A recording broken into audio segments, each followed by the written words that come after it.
Vamos a dar inicio al tema del día de hoy, pues continuando con lo que hemos venido estudiando. Hoy vamos a iniciar con el capítulo 18 del primer libro de Samuel y vamos a ver hasta dónde el Señor nos permite avanzar. Hoy vamos a ver en el capítulo 18 del versículo 1 al 5, pues cómo se forja la amistad de Jonathan y David. Del versículo 6 al 11 vemos cómo Saúl procura matar a David, y del versículo 12 al 30 vemos el temor de Saúl ante David. ¿Y cómo sucede todo esto? Bueno, pues recuerden que en los primeros 5 versículos del capítulo 18 se nos narra acerca de cómo surge la amistad entre Jonatán y David. Dice la palabra de Dios. Me voy a permitir leer los primeros 5 versículos para tomar un poquito de forma en esta situación. Dice, aconteció que cuando él hubo acabado de hablar con Saúl, o sea, cuando David acaba de hablar con Saúl, en el capítulo 17, el alma de Jonatán queda ligada con la de David, y lo amó Jonatán como a sí mismo. Y Saúl le tomó aquel día y no le dejó volver a casa de su padre. E hicieron pacto Jonatán y David, porque él le amaba como a sí mismo. Y Jonatán se quitó el manto que llevaba y se lo dio a David, y otras ropas suyas, hasta su espada, su arco y su talabarte. Y salía David a donde quiera que Saúl le enviaba, y se portaba prudentemente. Y lo puso Saúl sobre gente de guerra, y era acepto a los ojos de todo el pueblo y a los ojos de los siervos de Saúl. Fíjense cómo la amistad entre David y Jonathan, pues simplemente viene a ser el efecto de la gracia de Dios, el efecto de la gracia divina que produce en todos y cada uno de los creyentes verdaderos, pues un corazón y un alma que verdaderamente se puede entregar y hace que pues se amen unos a otros. Y eso es justamente pues el mandato que tenemos de parte de nuestro Señor Jesucristo. Cuando venimos a ser creyentes verdaderos, pues el Espíritu de Dios nos hace tener ese amor, se desarrolla ese amor de los unos por los otros, y de esta manera pues vemos cómo la gracia de Dios fluye.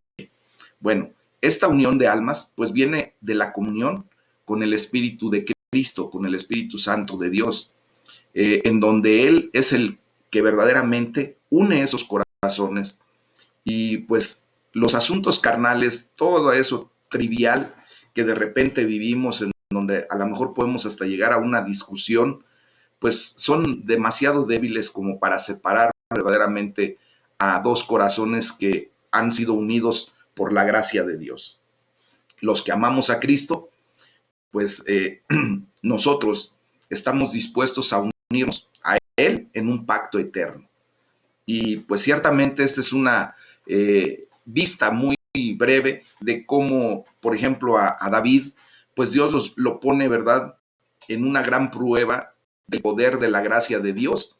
Y fíjense bien que él pudo soportar todo ese respeto y ese honor que le desplegaban cuando salía y entraba del palacio de Saúl, iba a algunas encomiendas que él le hacía, y la gente lo respetaba, ¿verdad? Le rendía honor a David, pero él, fíjense bien, que nunca se enalteció, sino que dice la palabra de Dios, actuó prudentemente.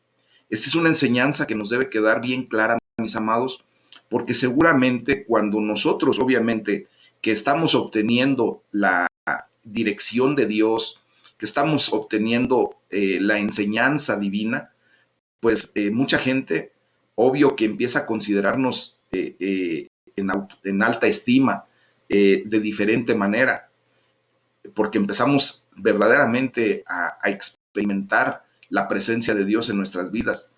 Pero quiero pedirles, por favor, que en ningún momento esto pueda ser motivo de enaltecernos a nosotros mismos. Toda la gloria, toda la honra siempre debe ser para Dios. Entonces, ya después vemos ahí en el versículo del 6 al 11, pues cómo Saúl procura matar a David. Primero lo lleva a su casa y no lo deja salir. Ahí lo leímos, ¿verdad? Y después, ¿qué es lo que sucede, mis amados? Ya del versículo 6 al 11, pues vemos que la gente, ¿verdad?, cuando recibe a David, empieza a levantar un cántico de que Saúl mató a sus miles y David hirió a sus 10,000. Entonces, obvio es que Saúl pues empieza a ver que empezaban a amar más a David que a él, lo empezaban a respetar más, le empezaban a dar más honor. Y obvio que esto trae problemas a David. Y estos problemas no solo siguen inmediatamente a sus triunfos, sino que ahora vemos cómo sus problemas surgen por el triunfo o los triunfos que Dios le daba. Recuerden que Dios estaba con David, ¿verdad? Entonces, fíjense bien que muchas veces esto es lo más curioso de la vanidad de lo que parece más grandioso en este mundo, que uno pueda sobresalir, que uno pueda tener triunfos y que de inmediato vengan problemas y problemas en serio. Imagínense al grado de que Saúl decidió desde ese momento matar a David.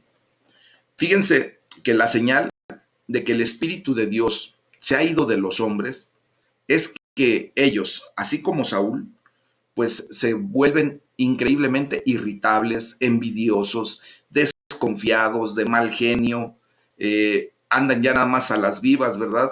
Empiezan paranoias, sienten ese síndrome de persecución extrema, y es porque pues simplemente el Espíritu de Dios les ha abandonado. Y lo vuelvo a repetir, no es de que Dios te abandone o Dios abandone a alguien, sino más bien el pecado del orgullo, por ejemplo, en el caso de Saúl, de esa soberbia que empezó a mostrar, de cómo se defendía, cómo él procuraba excusarse de sus malos actos, pues lo lleva a cometer pecado y empieza a estructurarse un muro que impide que Saúl pudiese ver la presencia de Dios en su vida.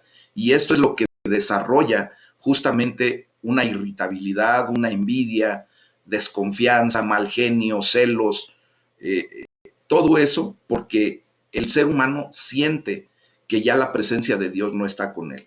Pero no es, vuelvo a repetir, no es porque no esté con él, simplemente porque muchas veces el pecado nos impide ver y sentir la presencia de Dios. Entonces, podemos aquí hacer una comparación de lo que nos narra este pasaje bíblico, de cuando David tocaba con sus manos el arpa y curiosamente Saúl tenía en su mano la lanza. David emitía melodías, ¿verdad? Tocaba el arpa para que Saúl se tranquilizara por ese espíritu malo que Dios había mandado a la vida de Saúl. Entonces vemos cómo podemos comparar esto. David con su arpa en la mano, procurando servir a Saúl, y a Saúl lo vemos con la lanza en la mano, procurando matar a David. Qué diferencia tan grande, ¿no? Cuando el Espíritu de Dios está en una persona, siempre va a procurar servir al prójimo. A una costa de su vida, fíjense lo que sucedió. David evadió, ¿verdad? Hábilmente, 2 veces el hecho de que Saúl quisiera lancetearlo contra la pared. Y bueno, también podemos ver la dulzura y la utilidad de los hijos de Dios, del pueblo de Dios, cuando es perseguido. Y en contraste tremendo vemos la inhumanidad de quienes nos persiguen, de quienes nos señalan. Pero aquí vemos también la seguridad de David, que debe siempre atribuirse a la providencia de Dios. Y eso tiene que también trasladarse a nuestras vidas. Tú y yo tenemos que tener una seguridad plena en nuestra vida, porque la providencia de Dios está con nosotros. Después, mis amados hermanos, vemos ahí del versículo 12 al 30, cómo el temor de Saúl empieza a ser muy grande por la condición de David, ante David. Entonces, aquí vemos cómo por largo tiempo David fue mantenido en continua aprensión de caer por la mano de Saúl. Lo estaba persiguiendo constantemente. Pero curiosamente David, lejos de responder con el mal, lejos de agarrar y decir, bueno, pues ya me caíste mal, ya estuvo suave, ¿no? Yo no te hice nada. David tenía todos los elementos hasta para poder tomar venganza directa en contra de Saúl. Él había hecho lo correcto en todo momento, pero simplemente Saúl estuvo en una condición de envidia tratando de matar a David, pero David perseveró en su conducta mansa, humilde, respetuosa hacia su perseguidor. ¿Y todo por qué? Pues porque David sabía perfectamente bien que Saúl era el ungido de Dios. Dios lo había escogido como su rey y él tenía que respetar a su rey a costa de absolutamente todo, aún a costa de su vida. Y nosotros vemos que muy poco ya en estos tiempos hay tanta prudencia y discreción de parte nuestra, ¿verdad? Especialmente cuando hay insultos, cuando hay provocaciones. Lo que normalmente hacemos en este mundo actual, ya no hay respeto por la gente que Dios pone sobre nosotros como autoridad. Y lo que hacemos es contestar mal con mal. Entonces, nosotros, ustedes y yo que estamos atendiendo a esta enseñanza, debemos averiguar si verdaderamente estamos imitando esta parte de este personaje de David como un ejemplo que ha sido puesto para nosotros. Porque Dios obviamente permite que se escriba todo esto, pues para enseñanza nuestra. Y la pregunta sería, ¿nos estamos conduciendo prudentemente en todos nuestros caminos? ¿No estamos eh, cometiendo un pecado por omisión? ¿No estamos actuando con una rudeza de nuestro espíritu hacia situaciones que vienen en nuestra contra? ¿No hay nada malo en nuestra conducta? ¿Cómo nos vemos? Verdaderamente, ¿cómo nos vemos? Es el provecho que tenemos que sacar al estudio de estos libros, porque si lo leemos tal cual nada más y no lo meditamos, no hacemos este tipo de cuestionamientos para nuestra vida, pues vendrá a ser solamente un texto de lectura y más nada. Pero recuerden que Dios no nos ha llamado solamente a leer la Biblia. Dice que nosotros debemos esforzarnos en meditar en su palabra, rumiar propiamente. Ok, ya leí y ahora, ¿qué quiere decirme Dios con esto? ¿Qué provecho voy a sacar de esta lectura? Estas preguntas nos ayudan muchísimo, mis amados. Fíjense, cómo la oposición y la perversidad de los demás no debe ser en ningún momento excusa para que nosotros otra vez detonemos un mal temperamento, un mal carácter. Más bien, si alguien nos exaspera, si alguien muestra perversidad en nuestra contra, pues debe aumentar nuestro cuidado, debemos atender, ¿verdad?, a los deberes de nuestra posición como hijos de Dios. Ya no somos cualquier hijo de vecino, mis amados hermanos. Ahora Dios nos ha adoptado como sus hijos y como tal nosotros, ¿verdad?, tenemos que atender a los deberes que el Señor nos ha encomendado. Debemos considerar a nuestro Señor Jesucristo, a aquel que sufrió una contradicción tan grande de pecadores contra sí mismo, para que nuestro ánimo no se canse hasta desmayar. Así lo dice Hebreos capítulo 12, versículo 3. Entonces, fíjense bien, si David magnificó el honor de ser hasta el reino del rey Saúl, ¿cuánto deberíamos nosotros magnificar la honra de ser hijos del rey de reyes? No solamente de un rey humano, sino del rey de reyes, del señor de señores. Eso es lo que nos debe dejar este capítulo 18 del primer libro de Samuel. Vamos a atender ahora el capítulo 19, de los versículos 1 al 10. Se nos muestra cómo Jonathan pues reconcilia a su padre con David, hace un intento y logra reconciliar a Saúl con David.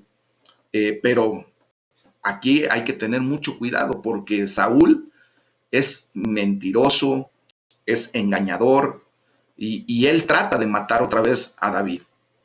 Del versículo 11 al 24, pues vemos cómo David huye, ¿verdad? Y se va a donde está Samuel y ahorita vemos qué es lo que sucede. Fíjense bien, cuando nosotros hablamos con palabras rectas, con la verdad, pues somos convincentes, mis amados. Por un tiempo, fíjense, Saúl estuvo convencido de lo irracional de su enemistad contra David. Empezó a entender que él no tenía por qué estar enemistado contra David, porque Jonathan le hace ver que verdaderamente David lo ama y que lo respeta y que él no quiere usurpar su trono, que no quiere desplazarlo de la posición que tiene Saúl. Y entonces viene algo de luz a la vida de Saúl y él entiende y se convence de esa verdad. Pero desgraciadamente, mis amados hermanos, cuando nosotros no llevamos atados nuestros pensamientos hasta la obediencia a Cristo, pues desgraciadamente nuestro yetzer hará, nuestra mala inclinación, lo que nosotros conocemos como nuestra concupiscencia, pues regresa a llevarnos a una situación pecadora, pecaminosa. Tal fue el caso de Saúl. Él continuó con su rencor, aun cuando entendía que no tenía razón para estar enemistado contra David. Su rencor, su envidia, su avaricia, su orgullo lo llevan otra vez a querer matar. Y esto vemos, mis amados hermanos, que se refleja desde Génesis capítulo 3 del versículo 14, 15, cuando Dios pues hace una advertencia y es algo que verdaderamente se ha convertido en incurable prácticamente, que es el odio de la simiente de la serpiente contra la simiente de la mujer. Por eso el desvío, por eso el continuo rencor, odio que se genera cuando hacemos más caso al enemigo de nuestras vidas, a Satanás mismo, que al Dios Todopoderoso. Entonces, la palabra de Dios en Jeremías capítulo 17, versículo 9, dice: tan engañoso y perverso es el corazón del hombre sin la gracia de Dios. Cuando nosotros nos apartamos de la gracia de Dios, tristemente vemos cómo nuestro corazón se vuelve perverso, otra vez engañador, quiere tomar ventaja, y eso es lo que sucede en esta situación. De hecho, Saúl vuelve a mentir en referencia a cómo quería tener el trato con este David. Y bueno, pues vamos a ver que también Dios pues provee de alguna manera estratagemas pues para salvaguardar a la vida de sus ungidos, de sus siervos. Vemos ahí en el versículo del 11 al 24, que es cuando David huye hacia la región en donde está Samuel, pues hay un estratagema de parte de Mical, la esposa de David. Recuerden que Saúl le da por esposa a Mical porque ella amaba a David y él lo supo, pero se la da no precisamente con el objetivo de familiarizar correctamente, de tal vez hasta hacer las paces y de tener pues una condición de familia en paz. No, realmente el pensamiento de Saúl fue entregarle a su hija Mical, y primero quería entregarle a la mayor, pero después se la da a otro tipo, ¿verdad? Pero él entrega a su hija Mical para casarse con David, para que los filisteos siempre tuvieran encono en contra de David y David fuese muerto. Pero pues, ¿cuál es la condición de que Dios siempre tiene la providencia correcta para la vida de sus siervos, de sus ungidos? Entonces Mical hace un estratagema para ganar tiempo hasta que David estuviera lejos, ¿verdad? Y pues también vemos que esa estratagema era permitida, porque pues de alguna manera era su esposa, y ella tenía todo el derecho hasta de mentir con tal de salvaguardar la vida de su esposo. Pero fíjense que la falsedad que ella generó con el hecho de haber puesto una estatua en la cama de David y hasta una almohada de pelos, no tuvo ni siquiera pues la necesidad de la defensa para excusarla, porque obviamente cuando van y le dicen a Saúl qué fue lo que sucedió, que primero David estaba enfermo y que después ya cuando regresan y les dicen tráiganmelo aunque en la cama y aquí yo lo voy a matar, pues cuando regresan obviamente encuentran la estatua y la almohada de pelos de animal, y pues esta situación pues no tiene excusa delante del rey, ¿verdad? Y manifiesta que ella no estaba bajo la influencia del mismo espíritu de piedad, por ejemplo, de lo que había sido revelado y lo que había dictado las palabras de Jonatán a Saúl. Él no habló con mentira, le dijo, ¿sabes qué, papá? Estás mal, tú no tienes la razón de por qué odiar a David, David te ama. Y vean la condición diferente de Mical. Mical simplemente miente. Entonces, ¿qué fue lo que hizo David? Pues simplemente hizo de Dios su perfecto refugio, ¿verdad? Él confió en Dios y de inmediato se refugió al huir hasta donde estaba Samuel. Después, David platica con Samuel, le dice todo lo que está aconteciendo. Samuel, pues como profeta, ¿verdad? Pues es la persona mejor habilitada para aconsejarle qué es lo que debía hacer en ese momento peligroso. Y pues Dios habla a través de Samuel a la vida de David. David halla poco reposo o satisfacción en la corte de Saúl. Por lo tanto, pues huye y como les digo, encuentra a Samuel. Nosotros debemos ver que es muy poco el placer que tienen en este mundo los que desarrollan una vida de comunión con Dios. O sea, recuerden que el mundo nos llama a tener placeres que la gente considera de alguna manera correctos y loables y deseables cuando no está en la presencia de Dios. Pero cuando nosotros venimos a tener comunión con Dios, esos placeres del mundo tienen que salir de nuestra vida, porque eso nos arrastra a pecar, a contaminarnos, ¿verdad? Entonces, cuando David regresa a donde está Samuel, pues justamente se encuentra en ese momento difícil. Y vemos el porqué de esa situación tan difícil de David.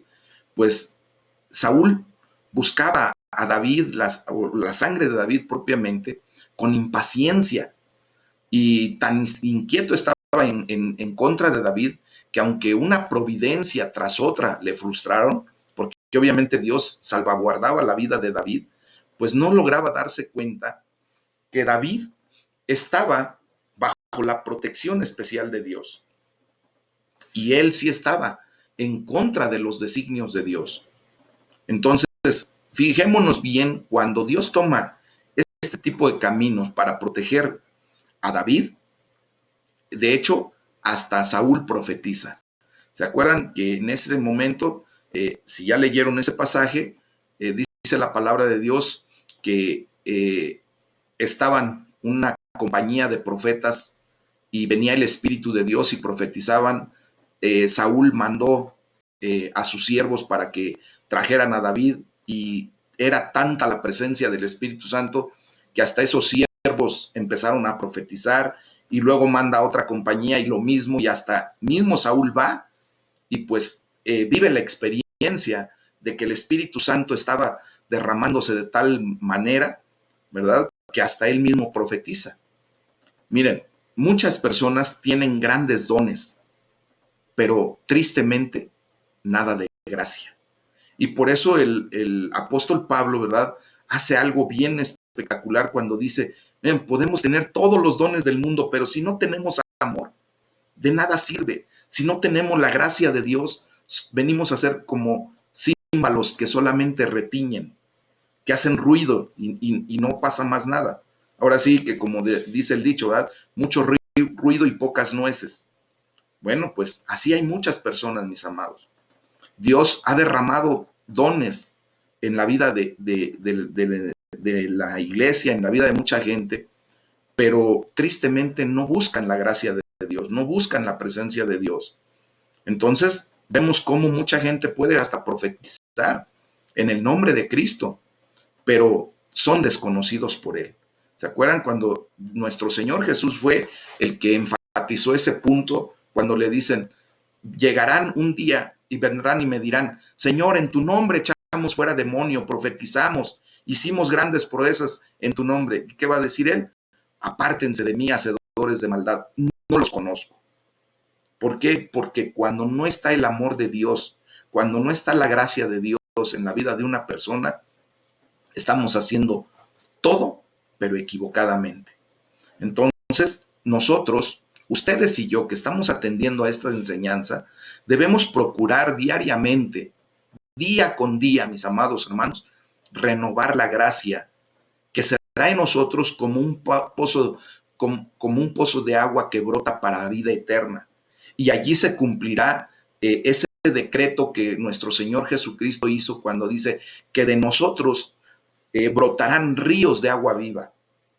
Y verdaderamente así es cuando estamos conectados en la presencia de Dios, cuando la gracia de Dios fluye en nuestras vidas. Somos bendición para muchos.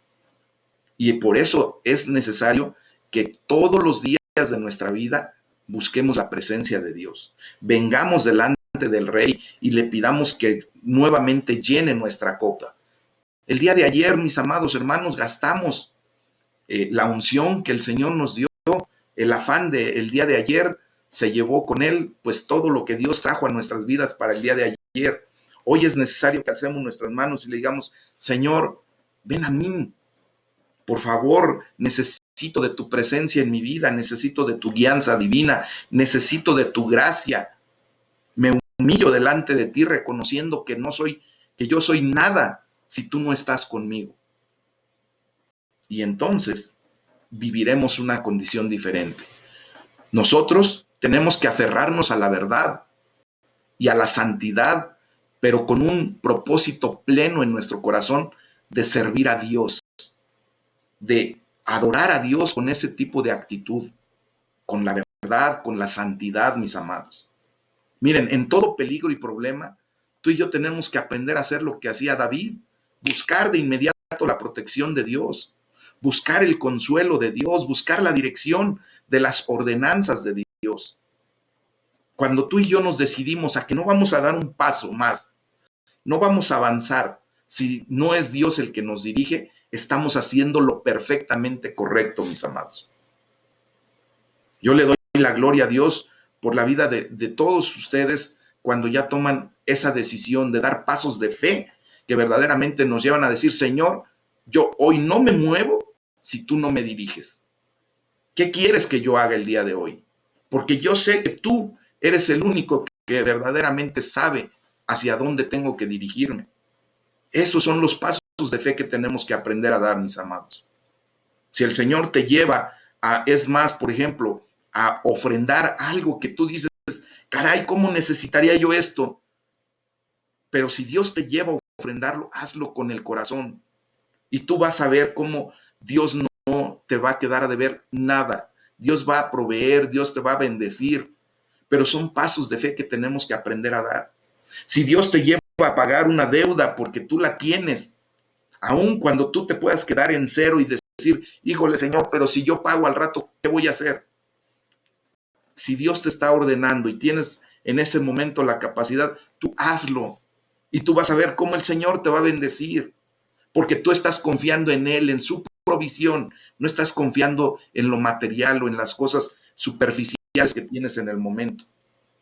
Así es como debemos actuar. Esto, mis amados hermanos, nos lleva a estudiar ahora el capítulo 20 y vamos a ir avanzando poco a poco. En el capítulo 20, de los versículos 1 al 10, David consulta a su amigo Jonatán. Después del versículo 11 al 23, nuevamente se refresca el pacto de Jonatán con David. Del versículo 24 al 34, vemos cómo otra vez nuevamente Saúl procura ahora hasta matar a Jonatán por haberle comunicado cosas a David. Al faltarle David en sus manos, él quería ya retorcerle el pescuezo a quien fuera. Y entre ellos pues estaba Jonatán, que él sentía que lo había traicionado. Y bueno, entonces del versículo 35 al 42, pues se nos narra la triste historia de la separación de esos grandes amigos que Dios había unido. Jonatán se va de la presencia de David. Y vamos a ver el capítulo 20, mis amados. Las pruebas que enfrentó David le prepararon para pues el futuro progreso que Dios le iba a dar. Quiero decirles que así es como Dios trata a quienes está preparando para la gloria. Fíjense bien, Dios no los pone de inmediato en posesión del reino, sino que más bien los guía a través de mucha tribulación. ¿Por qué? Porque, mis amados, nosotros debemos de comprender que cuando el Señor nos pasa por desierto, nos pasa por pruebas, pues no solamente nos pasa para sufrir y para atormentarnos, no, sino más bien para adquirir a través de esas pruebas, de ese caminar por el desierto, pues enseñanza, nos pasa para poder adquirir fortaleza, para ver en dónde estamos nosotros depositando nuestra fe o en quién. Y entonces es así como David pues está pasado por ese crisol. Imagínense, un hombre que fue declarado con el corazón como el de Dios, fue pasado por ese tipo de tribulación, ¿verdad? Eh, ¿Qué nos espera a nosotros, mis amados? Nos espera también una situación en donde Dios nos va a ir apretando, nos va a ir forjando, nos va a ir moldeando, ¿verdad? A través de ese crisol, ¿para qué? Pues justamente para que todo esto que podemos pasar, así como lo pasó el rey David, pues se convierta en el medio para equiparlo para el reino. Y a ti y a mí, el Señor nos está equipando a través de estos medios, ¿verdad? Que se están convirtiendo nuestra tribulación, nuestra situación que estamos viviendo, a lo mejor el desierto que estás pasando, la enfermedad, la angustia, a lo mejor, pues se ha convertido en el medio para equiparnos para llegar al reino de Dios. No nada más al reino humano, sino al reino de los cielos. ¿Qué tenemos que hacer? Pues no es no murmurar contra el nombramiento por gracia que Dios da, por ejemplo, alguna persona que Dios quiera levantar. ¿Ah? No debemos desconfiar del cuidado de Dios, sino debemos aprender a mirar hacia adelante con esperanza alegre. ¿Y por qué? Pues porque la corona nos está reservada, mis amados hermanos. Así es como debemos de estar actuando. A veces, pues nos parece que no hay sino un paso entre nosotros y la muerte. Yo creo que así se sentía a cada ratito David, ¿verdad? Pues en todas las ocasiones puede ser así, porque tú y yo estamos justamente, pues en espera ya de nuestra muerte. Vivimos para morir, ¿verdad? ¿Por qué? Porque no sabemos el día en que el Señor nos llame. Puede ser que también estemos en esa condición de que un paso más y sobrevenga la muerte física para nuestras vidas. Pero debemos estar completamente preparados para ese hecho, mis amados. Tú y yo no tenemos la vida comprada, no sabemos realmente qué va a pasar ni siquiera un segundo después. Pero de lo que sí sabemos, lo que verdaderamente sabemos, mis amados, es que Dios está con nosotros. Y aunque los peligros parezcan muy amenazantes, nosotros no podemos morir mientras no se cumpla el propósito de Dios para nuestra vida. El día que tú y yo partamos de este lugar, de este plano físico, es porque Dios consideró a cabalidad, íntegramente, que se cumplió el propósito en nuestra vida. Entonces, nosotros no vamos a morir hasta que hayamos servido a nuestra generación conforme a la voluntad de Dios. Si es que somos creyentes, ¿verdad? Si es que verdaderamente hemos depositado nuestra fe y nuestra confianza en Cristo. Entonces, ¿qué es lo que sucede aquí? Pues Jonatán ofrece generosamente sus servicios a David. Y esta es la amistad verdadera. Tú y yo tenemos que aprender de este pasaje bíblico a ofrecer generosamente nuestros dones, nuestros talentos al servicio de nuestra generación, de lo que Dios está poniendo en este tiempo con nosotros, en donde estamos coincidiendo ustedes y yo en este momento, en este plano, ¿verdad? Y debemos poner nuestro servicio a la orden de todos y cada uno de quienes nos rodean. Esto es una amistad verdadera, esto es un amor verdadero. Fíjense cómo de la misma manera nuestro Señor Jesucristo testifica su gran amor por nosotros. Él simplemente, generosamente, vino a ponerse al servicio de nosotros. ¿Cómo lo dijo él? Yo no he venido a ser servido, sino he venido a servir y a dar mi vida en rescate de muchos. Y entre esos muchos estamos tú y yo. Gloria a Dios, ¿verdad? El Señor Jesús dice, pide y se te dará. Entonces, tú y yo, que hemos pedido, se nos ha dado. ¿Qué se nos ha dado? La gracia de Dios. Y debemos dar testimonio de nuestro amor a Él, porque ahora, reconociendo que la gracia de Dios nos reviste, esa es la gracia que nos permite ahora expresarnos en amor a nuestro Dios Todopoderoso. ¿Y cómo se evidencia eso? Pues obedeciendo a sus preceptos, a sus mandatos, a sus mandamientos. Así de sencillo es. Vemos ahora cómo del versículo 11 al 23, pues el pacto de Jonathan con David. Jonathan promete que él hará saber fielmente a David cómo encuentra la actitud de su padre, hacia él. David estaba exiliado propiamente de la presencia de Saúl, y obvio que él no sabía, no se enteraba qué decía Saúl o qué reacción quería tomar en contra de David. Pero Jonathan, pues obviamente como hijo de Saúl, estaba siempre a la mesa, al pendiente con él, y justamente le dice a David que él le iba a decir todo lo que sucediera ahí en la corte.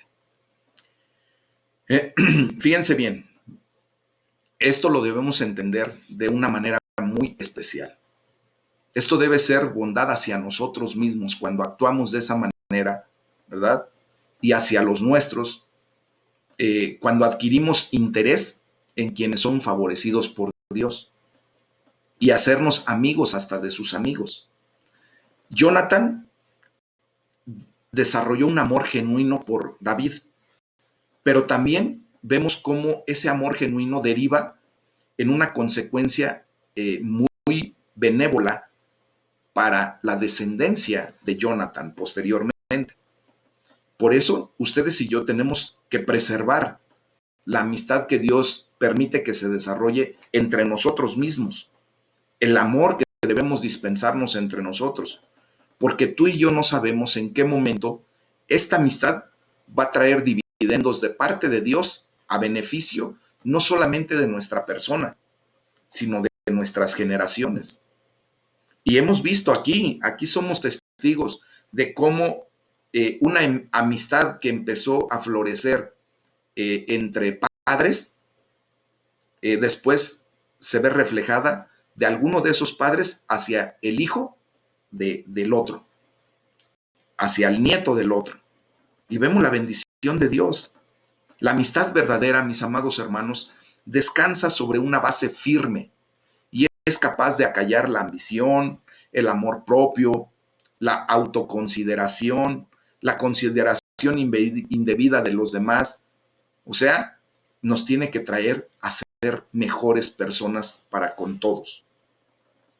Pero fíjense bien, ustedes y yo, ahora que podemos estudiar todo esto, la palabra de Dios completamente, podemos entender completamente el amor de Dios que se dio en sacrificio por rebeldes, pecadores, corruptos, incircuncisos, impíos como tú y como yo.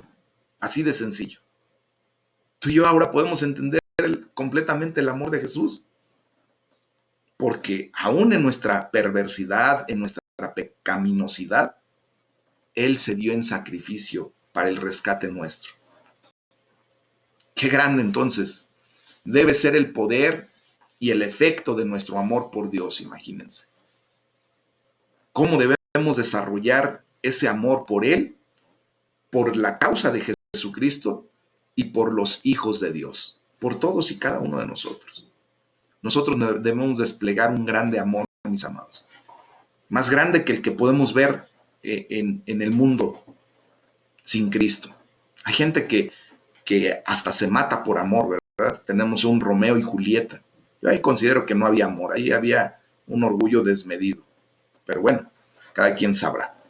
Entonces, vamos a ver ahora del versículo 24 al 34, pues cómo Saúl procura matar a su hijo, a Jonatán, al ponerse por ponerse del lado de David.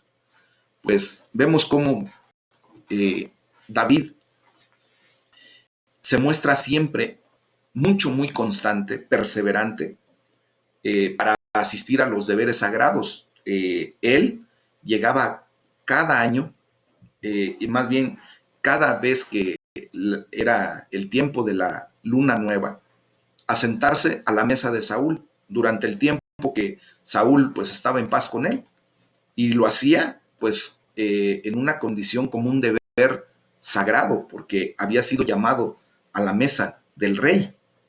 Imagínense nada más, ya van viendo por dónde voy. Tú y yo hemos sido llamados a la mesa del rey, pero a la mesa del rey de reyes. Y nosotros, ¿verdad? Hemos decidido que los domingos, el primer día de la semana, pues lo hemos dedicado para tener nuestro culto de alabanza, de adoración, de gratitud, y llegamos a la mesa del rey. Todos los días el Señor está poniendo la mesa para nosotros. Entonces, imagínense, David había visto que era sagrado el llamado que le hizo Saúl cuando lo llamó a su mesa. ¿Cómo debemos ver tú y yo el llamado que Dios nos hace en una santa convocación? ¿Cómo la debemos ver? ¿Sagrada? ¿O podemos excusarnos con cualquier baratija? Mis amados, acuérdense que cuando somos llamados a congregarnos, a unirnos en la presencia de Dios, no es el llamado del pastor, no es el llamado del liderazgo, es el llamado de Hashem, del Eterno, del nombre. Es el llamado que nos hace, ¿para qué? Para disfrutar con Él en su mesa. Ha dispuesto para nosotros manjar, y muchas ocasiones nosotros somos capaces de echarlo a un lado. Fíjense bien. David fue constante para asistir a los deberes sagrados, y él no se hubiese ausentado, pero la autopreservación, o sea, salvaguardar su vida, pues lo obligó a retirarse de la mesa del rey. En caso de gran peligro, pues las oportunidades presentes para participar en las ordenanzas divinas se pueden postergar. ¿Qué fue lo que hicimos ahora que se desarrolló lo de la pandemia y que estaba en una condición crítica? Atendimos correctamente a la palabra de Dios para salvaguardar nuestra vida. ¿Qué dice Proverbios 27:17? Justamente, perdón, 27:12, que el avisado, ¿verdad? Escucha lo que está sucediendo y se esconde. Y dice, el necio, pues tendrá que pagar las consecuencias por su necedad, por no salvaguardar su condición. Nosotros nos dejamos de congregar físicamente, no por nuestro gusto, no porque hubiésemos querido, sino porque era parte de la autopreservación que nos obligó a retirarnos, igual que en ese momento David tuvo que hacer con Saúl, ¿verdad? Entonces, fíjense bien, pero ahora que ya tenemos la oportunidad de volver a reunirnos físicamente, pues obvio, quienes podemos, yo veo gente que está muy lejos de nosotros, en otro estado, en otra ciudad, pues obvio no va a venir a reunirse físicamente con nosotros, pero lo está haciendo a distancia. Pero es malo para nosotros, excepto en caso de necesidad, de extrema necesidad, perder cualquier oportunidad de participar en la mesa del rey, en la forma establecida. Jonatán hizo bien y prudentemente para sí mismo y su familia, pues el adquirir interés en David. Aunque después fue culpado por eso, por Saúl, su padre, ¿verdad? Pero Saúl estaba lejos de la presencia de Dios. Él había hecho una barrera que le impedía ver la dirección que Dios quería darle a su vida. Pero Jonatán no. Jonatán estaba libre, estaba en la presencia de Dios, y Dios lo lleva a entender que la amistad con David iba a traer bendición para su vida. Y es así como nosotros tenemos que ver cuando Dios nos habla. Al final, siempre va a ser ventaja para nosotros el hecho de atender a la ordenanza de Dios, aunque en este momento pudiéramos pensar que es contrario a nuestros intereses. ¿Cómo voy a dejar mi trabajo? ¿Cómo voy a dejar de hacer lo que necesito hacer para atender a la actividad que estoy llamado a hacer con Dios, para llegar a la mesa del rey? Ok, yo entiendo que de alguna manera pues tenemos nuestras obligaciones, nuestras necesidades. Eso entre semana, mis amados hermanos, estoy correcto, de acuerdo.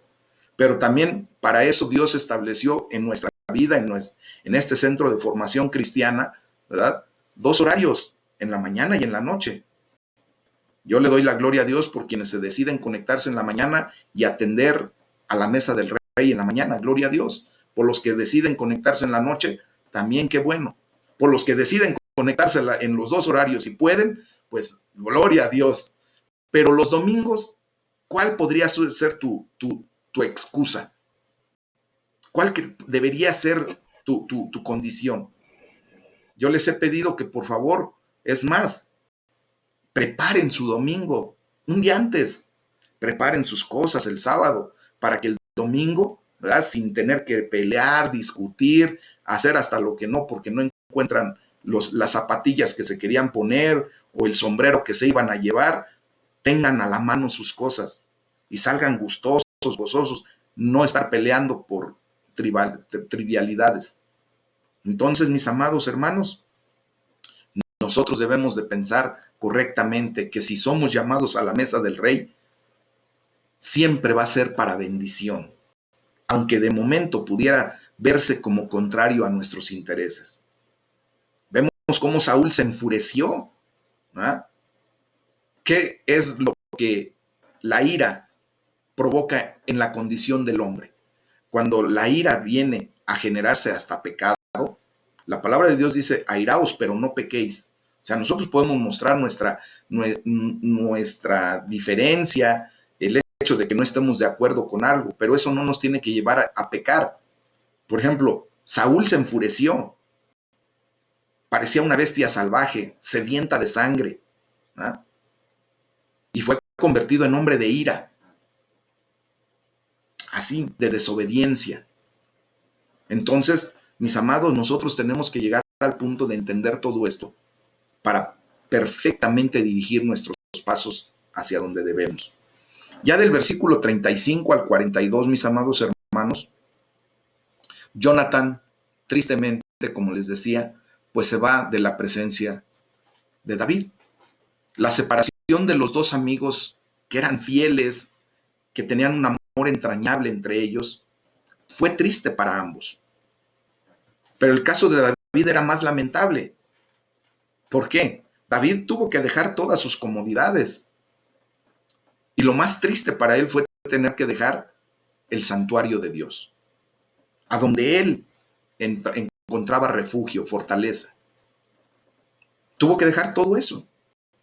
Muchas ocasiones tú y yo tendremos que dejar nuestra comodidad, dejar espacios específicos por el propósito de Dios. Porque todo esto era por un propósito de Dios.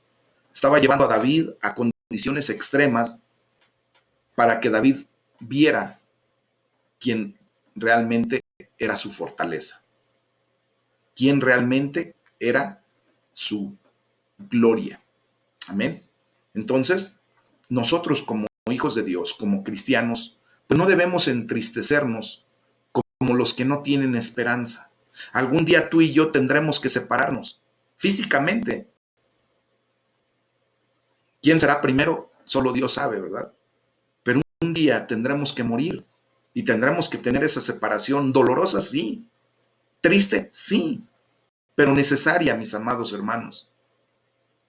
Pero el día que nos separemos, como nos hemos separado de muchos de nuestros seres queridos, de nuestros hermanos en la fe, de nuestros verdaderos amigos que Dios proveyó para nuestras vidas en su momento, debemos de ser conscientes que no debemos entristecernos como los que no tienen esperanza. Porque ahora ustedes y yo somos uno en Cristo y tenemos la esperanza de que si Cristo resucitó, tú y yo resucitaremos. Amén. Y si un día nos vamos a estar en unidad con Cristo, pues estaremos en unidad nuevamente nosotros. Somos uno mutuamente. Tú eres parte de mí como yo soy parte de ti. Y nos encontraremos nuevamente en la presencia de Dios dentro de no mucho tiempo. Recuerden lo que el apóstol Pablo dice, será como un abrir y cerrar de ojos. Pero esto será para la gloria de Dios, para no separarnos nunca más. Y nos vamos a encontrar donde Dios enjugará toda lágrima de nuestros ojos. Amén. Así mismo será. Entonces, mis amados, tenemos que ver hasta que la separación física, que es dolorosa, que es triste, que es lamentable, ¿ah?, que nos enluta, es para bendición a final de cuentas. Nosotros tenemos que ver todo en esa perspectiva, desde la mirada como Dios lo ve. Mis amados, aquí es a donde entra la fe, emuná, esa fe genuina, esa fe auténtica. Nos dimos cuenta a través de estos pasajes que hemos estudiado el día de hoy, cómo un espíritu malo vino de parte de Dios. Aquí podemos entender claramente el primer precepto de la emuná o principio. Todo, absolutamente todo proviene de Dios. Y es porque así Él lo quiso. El segundo principio de la emuná es que todo nos sirve para bien. Ahorita lo acabamos de declarar, mis amados, que hasta la separación de dos amigos fieles, que como les digo, puede ser triste, lamentable, doloroso, como lo quieran ver, nos sirve para bien. ¿Por qué? Porque Dios nos volverá a unir de una manera tan especial y para siempre, eternamente, junto con Él, seremos uno. Dios enjugará nuestras lágrimas, todo dolor desaparecerá, todo lo que viene cuando estemos ya en la presencia de Dios. Y es para bien. Y todo nos trae una enseñanza personal. ¿Qué te trae de enseñanza todo este pasaje? Amén. Es el tema del día de hoy, mis amados hermanos. Vamos a orar. La gloria sea para el